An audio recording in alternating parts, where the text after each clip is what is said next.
Okay, so we are here for today's Coffee with the Counseling Center with Dr. Sara Stevens, who is our Director of the Honors Program and of Living Learning Communities, and Laurie Huck, who serves as Administrative Assistant for the Honors Program Office. So welcome, both of you. Thank you for taking the time to be with us this morning.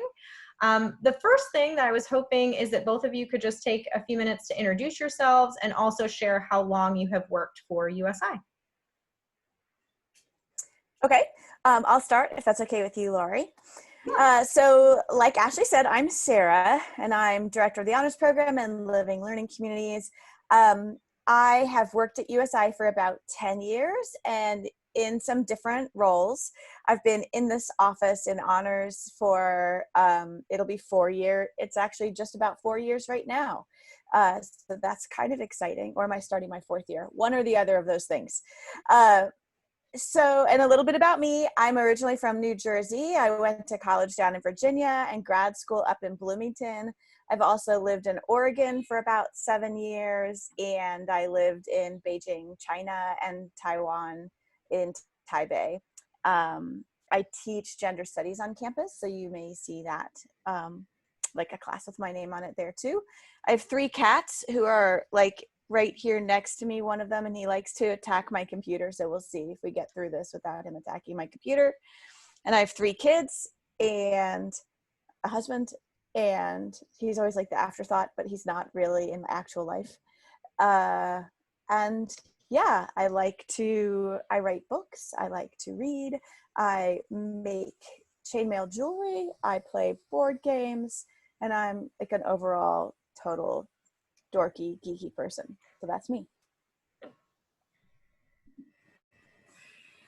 Hi, I'm Laurie Huck, and I've been at USI for, probably like 13 years now, but off and on. I worked in the administration area for about 7 years and then left for 12 years to raise my kids. And then I came back about 6 years ago, and I came back working in the Housing and Residence Life Office, and I've been in these for going on 2 years this July. I have 2 boys, and one just graduated from USI, and the other one is beginning his sophomore year at USI. I like to do anything outdoors. I like to vacation with my husband. Right now we're kind of getting a taste of that empty nest thing. So that's a whole different experience for us, but we really find we like it. And that's about me in a nutshell. Thank you, Laurie and Sara.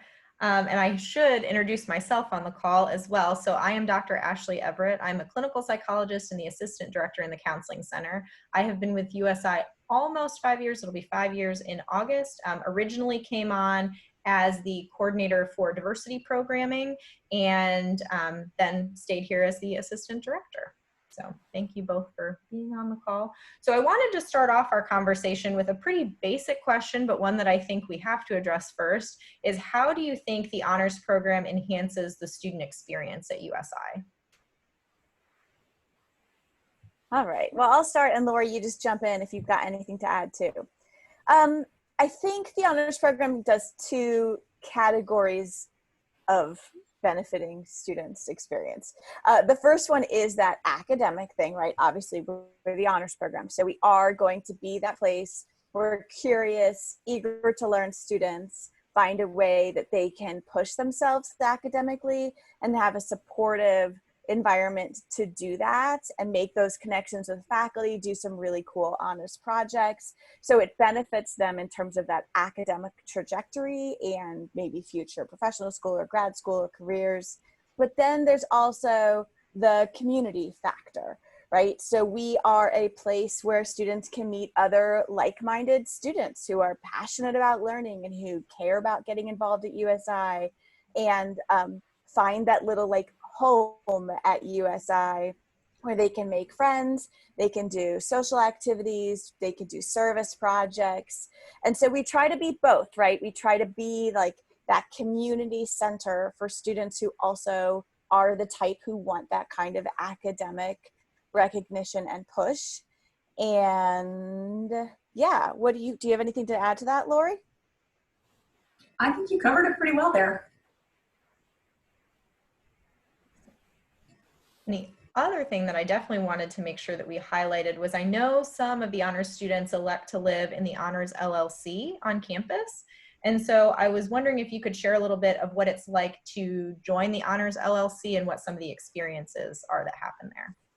Sure. So we have two types of honors housing, actually. I don't know if you know that, Ashley, Oh, but I we've didn't know. got, so we have the honors LLC, and that's for first year students only. And then we have the honors apartments. So that's for anybody else, like second through senior year, or fifth year, or sixth year, hopefully only 4 years, but you know, however long it takes you. It happens. So for those of you who may not know, an LLC is a living learning community. So it's an area of the residence halls where first year students live in the same place and also take at least one class a semester together in like a cohort model. So the nice thing about living in an LLC is that it is a little bit more of a close-knit community usually compared to the general experience in housing.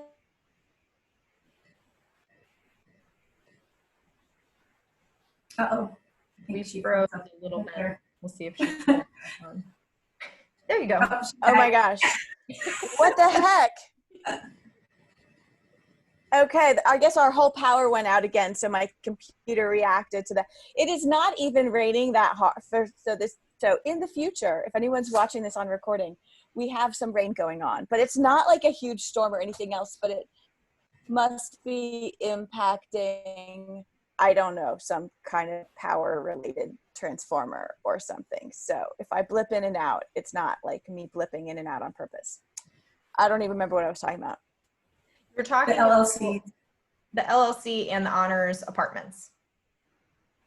Okay, so the Honors LLC, the cool thing about it is that it's students of every major all over the campus, and the common factor is that they're all honors students. And so they are usually the group that gets like really involved in honors, ends up running for office. You don't, I mean, this obviously not a prerequisite to run and be a leader later in honors. It just is kind of what sometimes naturally happens because they do get more involved and they get invested in honors, they meet each other. It's just usually a really great group. And then we also have the honors apartments. And so a lot of times people might live in the LLC their first year, they meet other honors students that they really like, and then they kind of move together all over to the honors apartments, where depending on the year, we have 2 to 3 or even maybe more little like apartment buildings, right, Laurie, where they can live together, they can pick their roommates. They can sometimes bring in a non-honors roommate if they want to.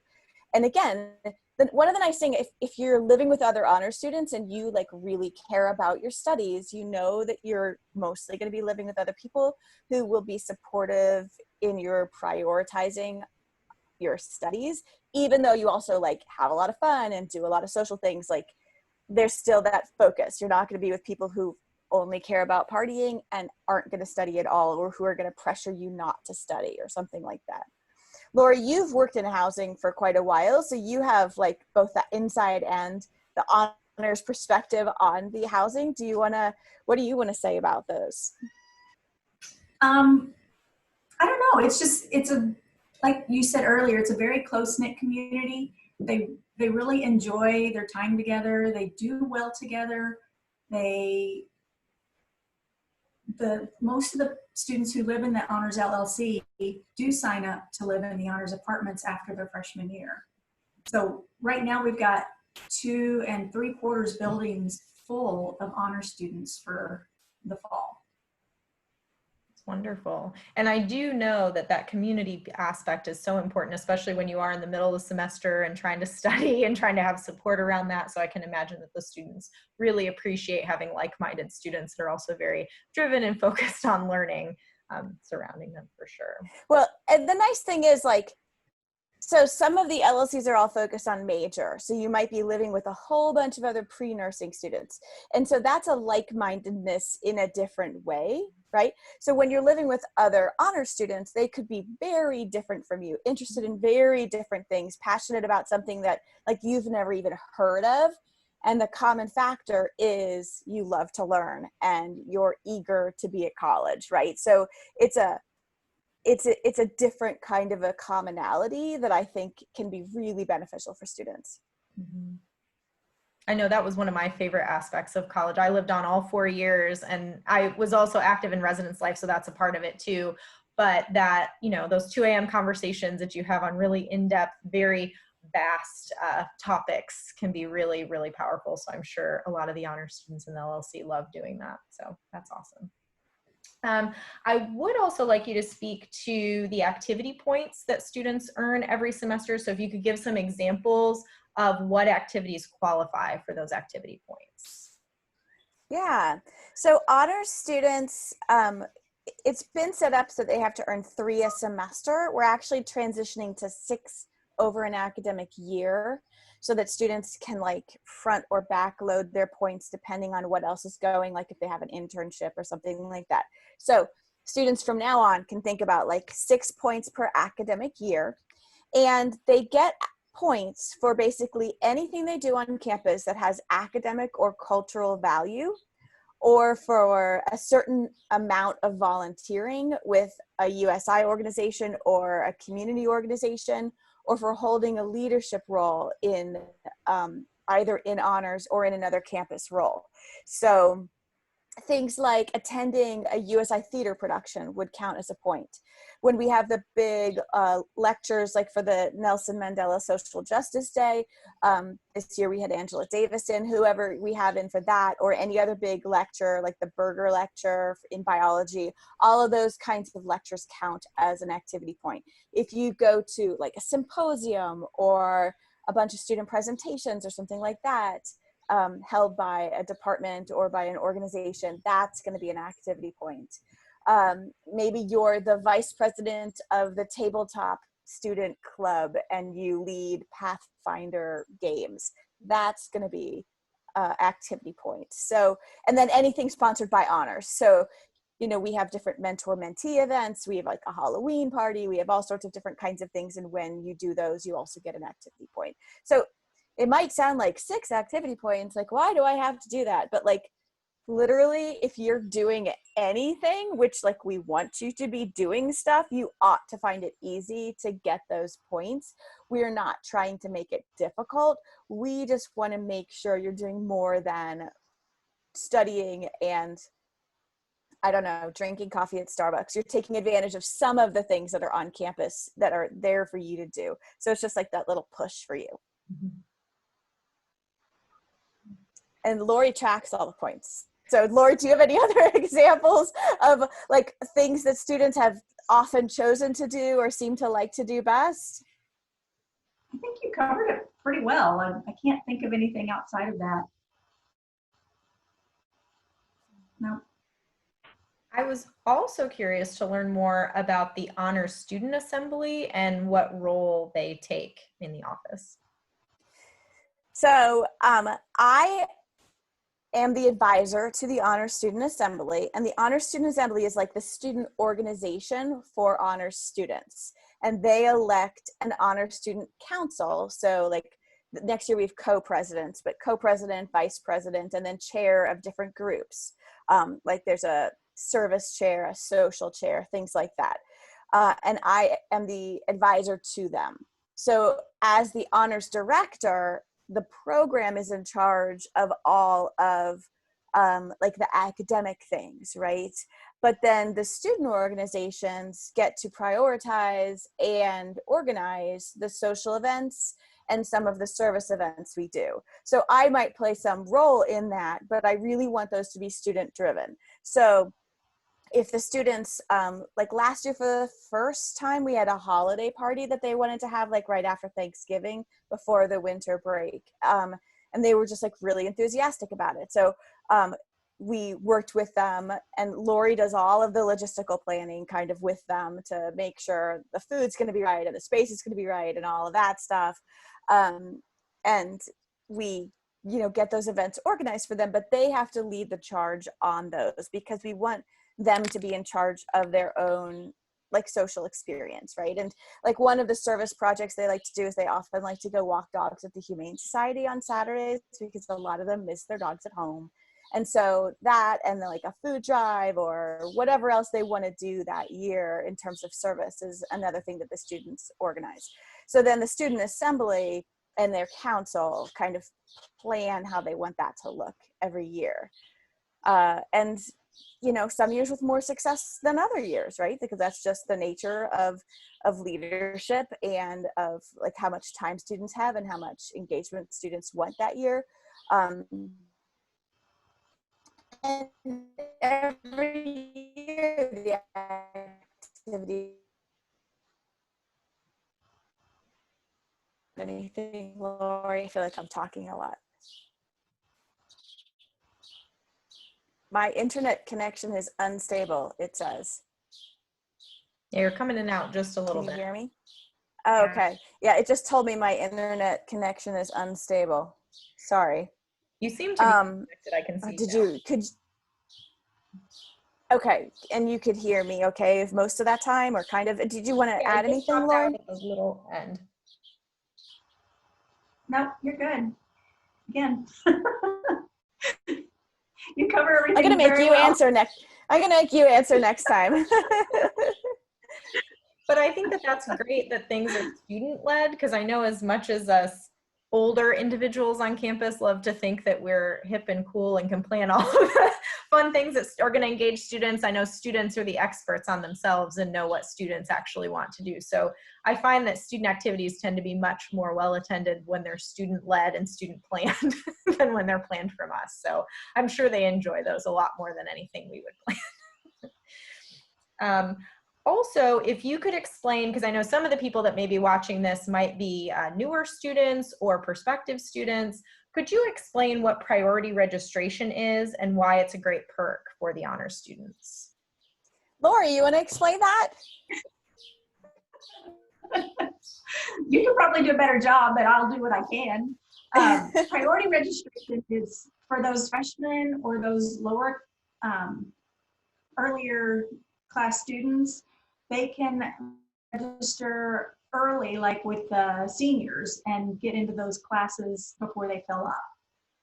And I know there's a lot more that needs to be said about that. So, Sarah. No, but that's exactly right. So it's just one of those like benefits to being in the honors program, that you get to register earlier than regular students in those early class years. Laurie sends over like a list every semester. These are the students who get to register early, and then they can register at noon the very first day classes open. And so especially if you're in a major where it's hard to get into your classes, or if you have like specific professors you're really trying to get, or if you're trying to build a very specific schedule, it can be really great to be able to know you're going to get first choice. Mm-hmm. I know that's a huge perk for students when they're still trying to complete their core classes, because those are the ones that tend to fill up very, very quickly, especially those optimal class times, so not the 8 a.m. classes. So if they want them like later in the day. I know I hear lots of complaints from students when they're like, when I was able to register, they only had the 8 a.m. sections open. So it's a nice perk to not have to only take the 8 a.m.s if you can. I always say, like, just wait till you're working and you've got to be at work like every single day at 8 a.m. Like, right. Like, learn to deal with it. It's funny when you talk about that, because I'll have students where, you know, my 8 and 9 a.m. appointment hours are not nearly as popular as my 11 a.m. and 1 p.m. And so students will always tell me, oh, that's so early. And I'm like, that, you know, once you're in your 30s and working regularly, 8 a.m. doesn't feel as early as it does when you're 18 or 19 in college, but I understand. I was It's that true. 18-year-old freshman that didn't want 8 a.m. classes at one point too. Also, what if someone wants to join honors after their freshman year? Is that possible, and what would that look like for them?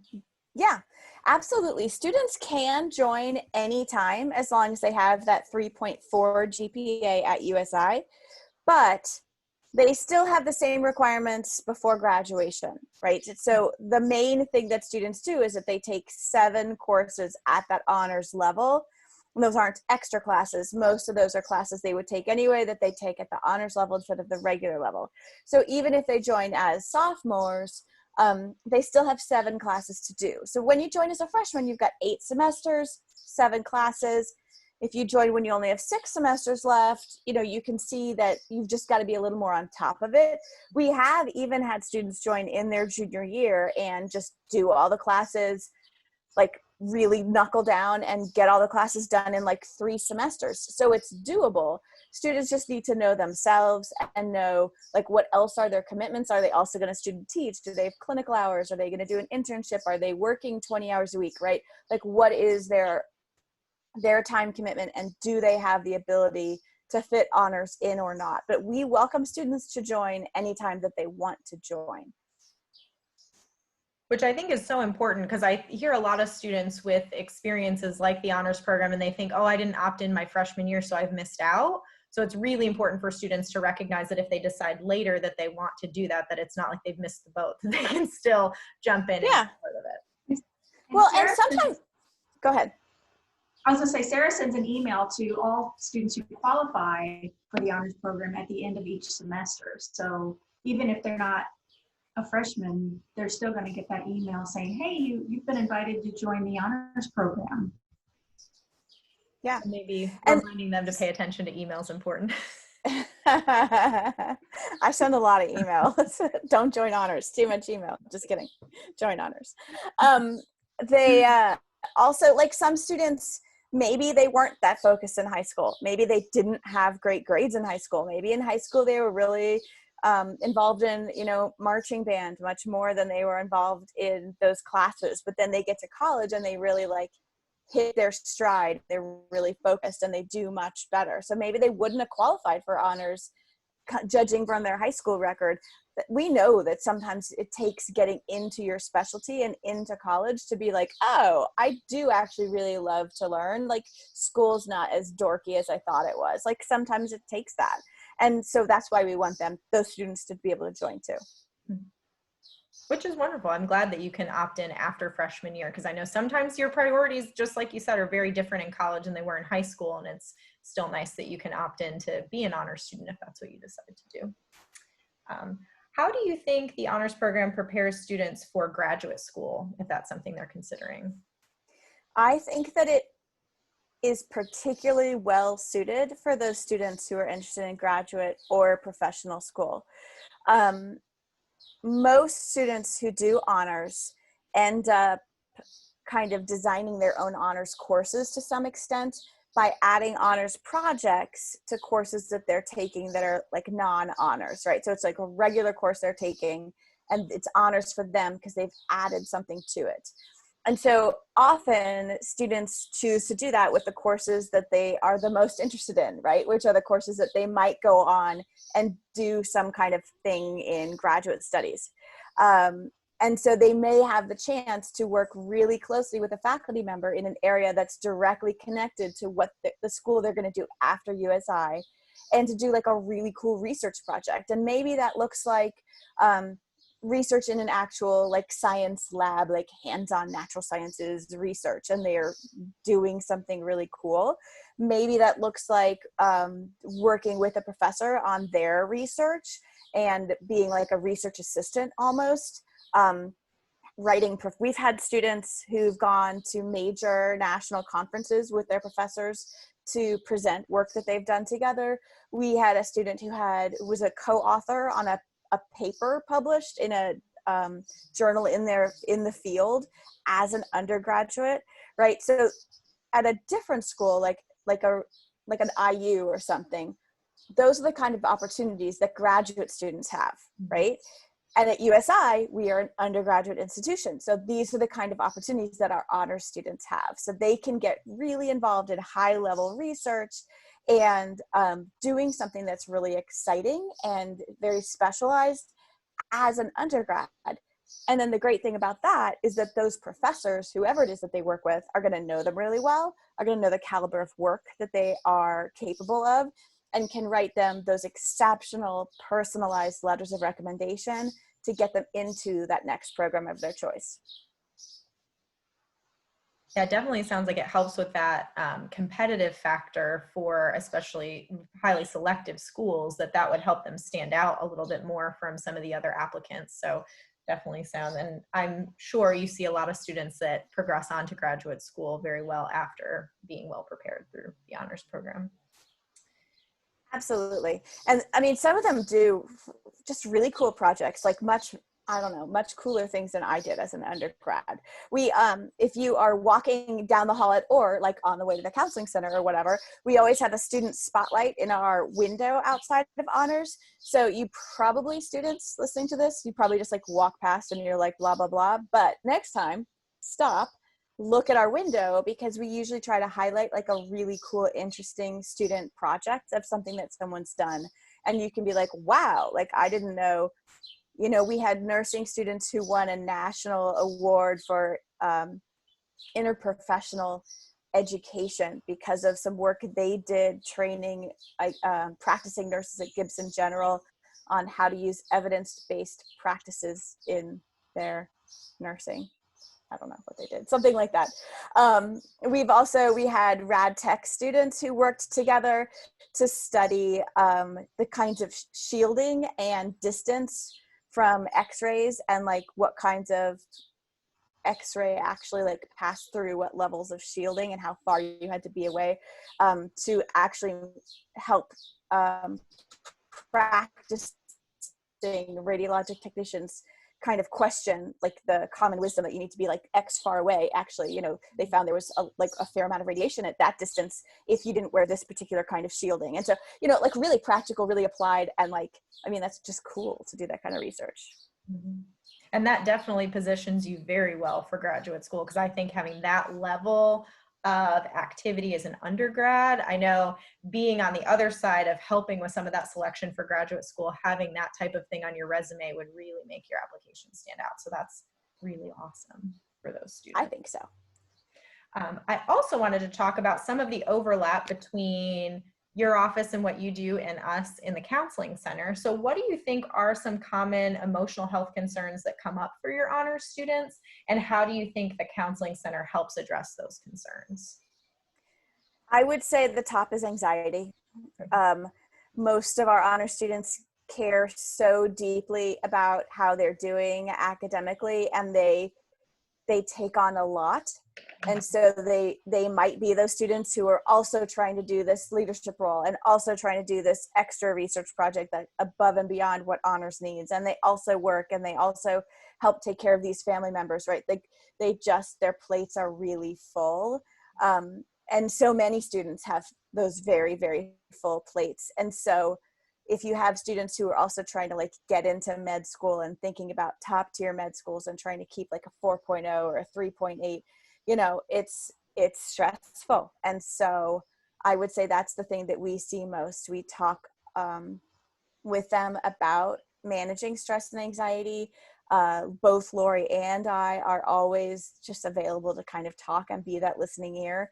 But we also always recommend them to like those workshops and ongoing sessions that the counseling center has, or when their anxiety is to the level where they really need clinical treatment, you know, we recommend that they go see y'all, or we walk them down to your office sometimes. And so I'm just always kind of talking about students' mental health. And they also deal with everything else everybody deals with, right? Like, so people deal with depression, people deal with outside factors and family member crises and eating disorders and issues with alcohol. I mean, honor students deal with everything everyone deals with, but I would say anxiety is probably like the most common thing that they deal with. Laurie, do you want to add anything about, like, I know you work, Laurie's always in our front area, and so she sees the students when they come in. She's got really close, great relationships with the students, especially the ones who like hang out in our student lounge a lot. So I know you hear a lot about their lives too. No, I think you're absolutely correct though on the anxiety thing. They're very driven students, and they put a lot of pressure on themselves. So they expect themselves to live up to their high standards. And that is the amount of conversation, sorry. No, go ahead, Sarah. I was just going to say the number of times I've had to have a talk, like the world will not end if you get a B. Like, I promise you, the world will not end. I had a C in college. What? I did, right? And I went on and got a PhD fully funded. I had a C in anthropology. I hated that class and I skipped it a lot. Don't do that. You will get a C. But I didn't have a 4.0 average. I didn't have a 4.0 average in high school. So I was always a little bit more laid back, and I've still, done like pretty well in life. So just the amount of talking about like sometimes good enough is truly good enough, and sometimes perfect is not possible, and all of those things. It's probably what you do talk about a lot too, Ashley. We see a lot of students, so both in the honors program, but also students that aren't in the honors program as well, that struggle with perfectionism. And one of the problems with perfectionism that we see is you can create a really high quality level of work. So it can, in the short term, perfectionism can, help you achieve a lot, but it's not a sustainable way of living unless you want to have a really high level of unhealthy anxiety. So we talk a lot with students about the differences between perfectionism and healthy striving, and how those two things are different, and how healthy striving is much more consistent long term with a healthier lifestyle. But a lot of students have trouble letting go of some of that perfectionist thinking because they think, well, I'm not going to be able to get A's in my classes if I'm not a perfectionist anymore, which is absolutely not the case. We see plenty of students that are not perfectionists that earn A's. But so they just get very worried about what that would look like. So we always encourage students. I know sometimes they're thinking, well, I benefit from my perfectionism, so why would I want to let that go? But that is something we can help students with if they're really struggling with, recognizing that perfectionism is not something that they can maintain long term. So I love that, like, perfectionism versus healthy striving. That's a really great way to kind of encapsulate the issue. I'm going to steal that. you can steal that. I actually have a workbook that I use specifically with my perfectionistic students because it directly addresses some of those, we call them cognitive distortions, or you can just think of them as like unhealthy thinking styles. So ways that students, but that's one of the things that we see a lot where students say, if I don't get an A in anatomy, my world is going to crumble around me. And so we have to talk about, well, that's not actually the case. What would it look like to get a B or maybe even a C in anatomy? And how do we have, proof that the world is not going to crumble around you? But for students that are so used to earning A's, that can be a really hard thing to understand, because if you've not really gotten B's or C's before, it can be hard to experience that for the first time. So for students struggling with that, please seek out the counseling center, because we see a lot of students that struggle with that, and they often think they're the only student that's going through that experience, which is absolutely not the case. One thing I may need that workbook for my daughter too. I can send may you need the that link workbook for her. Okay. after this. I'll send, because Yes, I please. really like the book. It's really good. No, it sounds really great. Also, something that's a little bit more recent and topical, how did honors help your students adjust to the online learning environment changes that occurred in response to COVID-19? Well, I'm trying to think, how is it that we did help? I mean, we tried to find some virtual spaces to have some community building and some activities. And then we both tried to be very available to students. So I held like office hours on Zoom, and most weeks would have students who would just come in and chat with me just because they needed to talk, right? We had like watch movie together parties. That's not what we call them. We might have had a name, but so we would like decide on a movie and all start it on Netflix at the same time and discuss it on Discord. We set up a Discord channel. I don't know if you've ever used Discord, but it's like it's a social media thing where you can have like threaded discussions. And we had, I don't know, over 50 students join it, but not all of them have been like super active on it. But we could chat about different things. And then we also started a big Minecraft project, and that was covered a little bit on USI's media, so you may have seen about it, but we are working on building the USI campus virtually in Minecraft. And we had lots of enthusiastic students, and then a very few number who actually got like really into it. And so I'm hoping that over time we can, like, get some more students to do some more work in the Minecraft, but we are still actively working on like building the whole USI campus in Minecraft. So that's kind of fun. What am I forgetting, Laurie?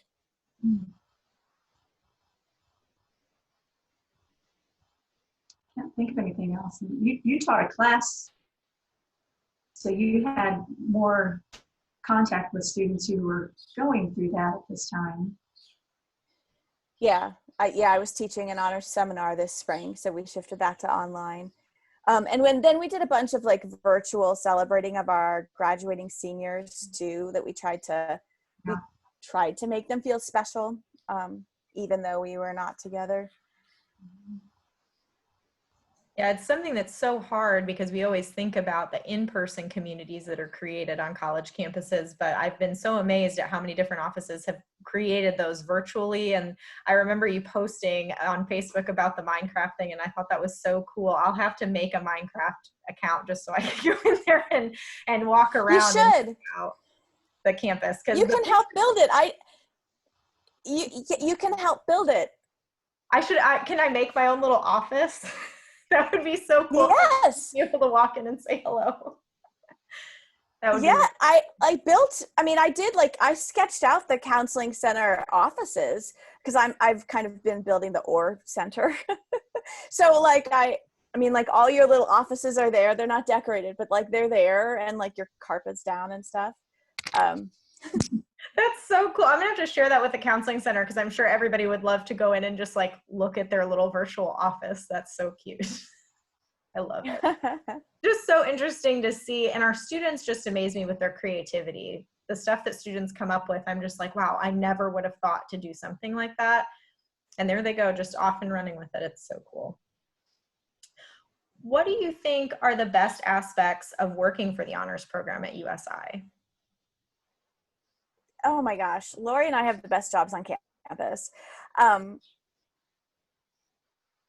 I love the fact that I am like a very, I don't know, academically minded person, right?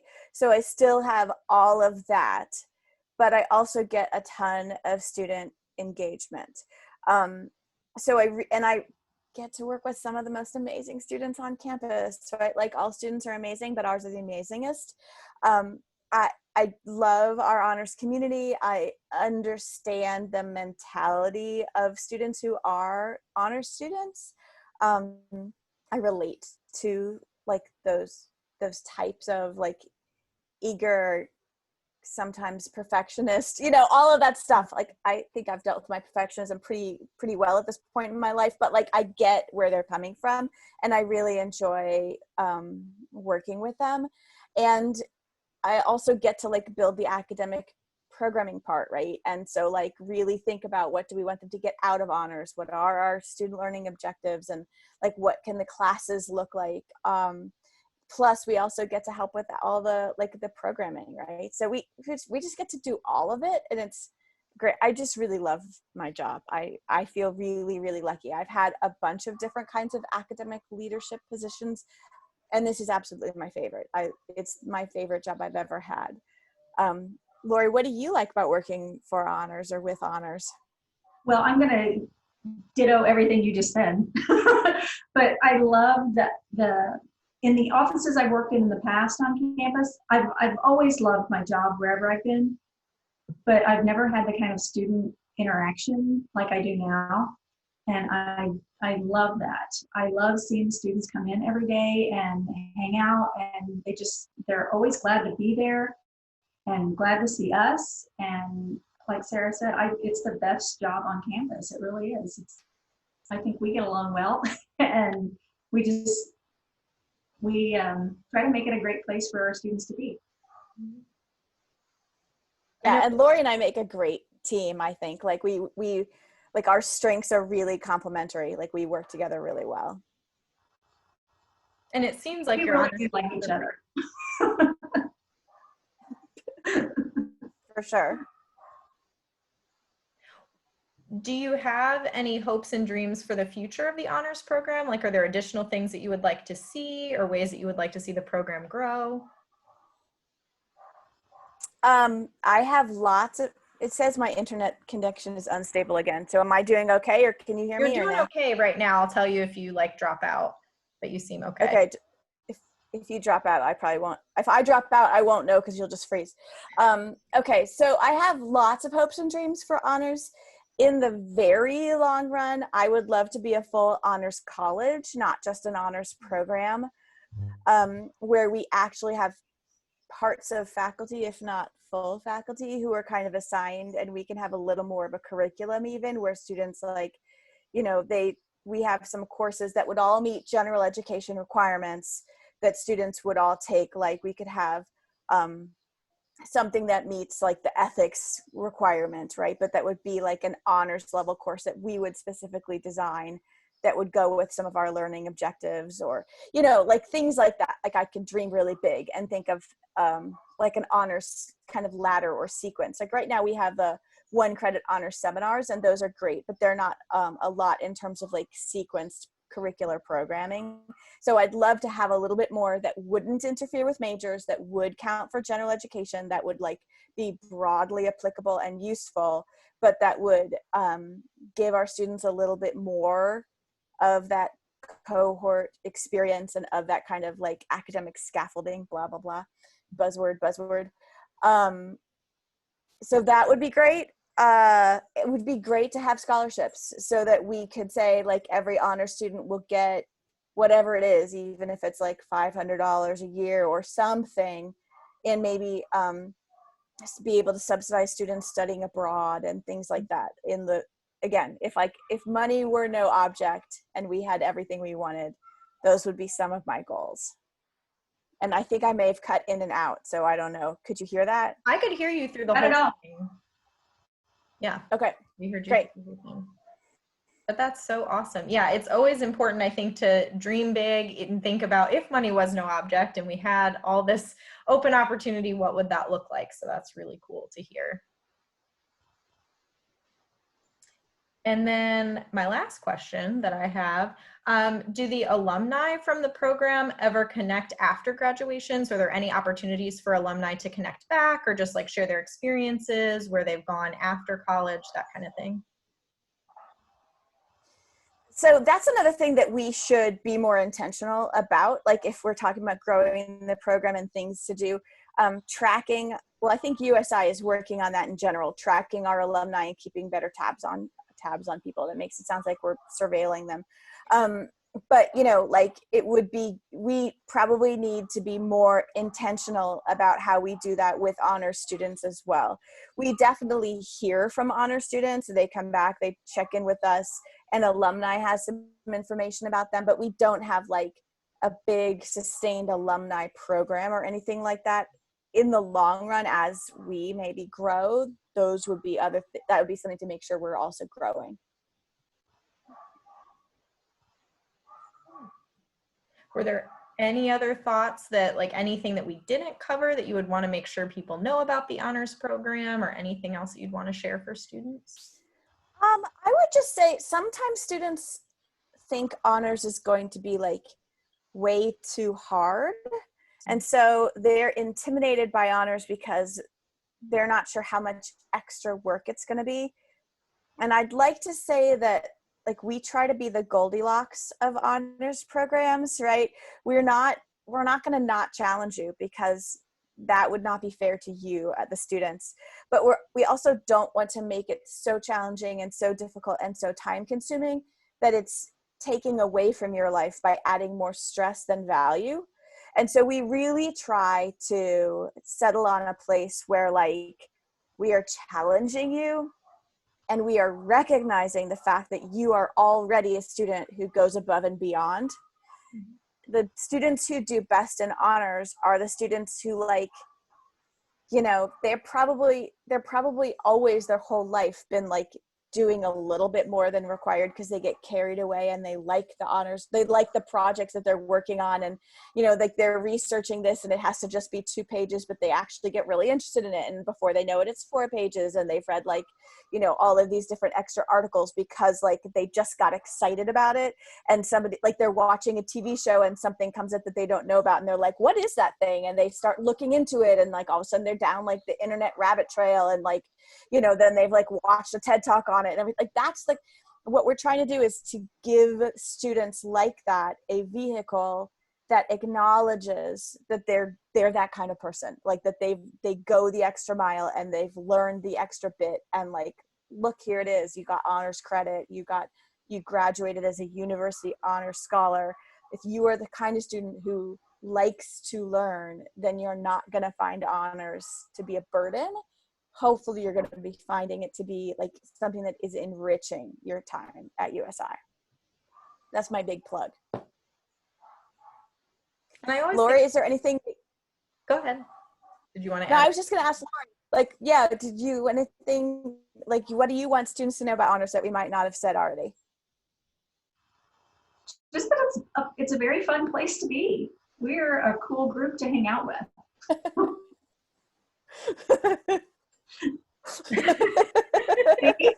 It always looks like the students are having a blast when I walk, because for people that don't know, our offices are very close to one another, and when I walk by, I can see kind of your fishbowl area where the students congregate, and it always looks like people are having fun in there. Like, I would love to just be able to jump in and say, what are you talking about? It looks like you're having a great time. So knowing that the community that's built within your office, I think, is really important and enhances their experience a lot. That's so awesome. And it's been such a pleasure being able to connect with both of you. I feel like I learned a lot more I already knew a lot about the honors program, but I feel like I learned so much more as part of our hour conversation. And I hope that students find this useful, but I feel like this is great points to think about for students who are maybe on the fence about considering honors, or maybe they've never considered the honors program before, but this video might prompt them to, you know, maybe I could see myself as an honors student when maybe they hadn't considered it previously. So I'm excited to be able to share this with students, and I hope that they find it useful, but I know I found it useful. There's a lot that I learned, like I said.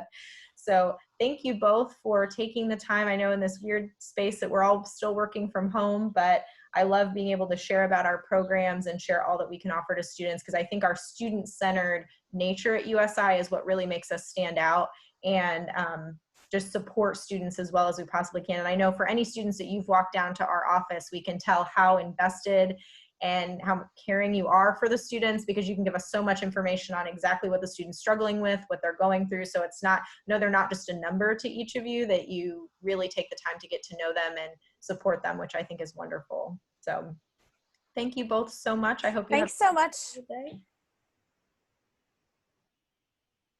Thank you. Yeah, thanks so much for having us, Ashley. This is great. Thank you so much for taking the time. I so appreciate it. Bye.